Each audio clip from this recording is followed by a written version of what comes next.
तपसेवा सुमिरन साधनेच्या शिबिराचा शेवटचा म्हणजे 5वा दिवस आहे आणि सर्वजण आम्ही या पहिला ब्रेक हा ग्रीन ज्यूसचा ब्रेक घेतला आहे आणि सर्व झाडांची जी आपण फळं खातो किंवा गाय बकरी जे झाडं जे पानं खातात ते सगळ्या पानांचा ज्यूस आहे। जसं जांभूळ, चिंच, आवळा, पेरू, पुदिना, कढीपत्ता, पालक, डाळिंबाचे पानं, तुळशी, हे सगळ्या पानांचा हा ज्यूस बनवलेला आहे ज्याला आम्ही अमृत ज्यूस म्हणतो, ज्याच्यामध्ये क्लोरोफिल कंटेंट असते, ज्याच्यामुळे आपलं ब्लॉकेजेस निघून जातात, ज्याच्यामुळे ब्लड सर्क्युलेशन चांगलं होते, ब्लडमधली ॲसिड लेवल कमी होते, पीएच लेवल नॉर्मल होते आणि हा डिटॉक्स ज्यूस पण आहे।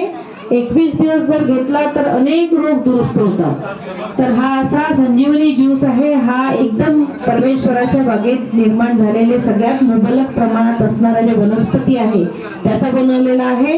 तर हा ज्यूस प्रत्येकानं 21 दिवस घ्या। धन्यवाद।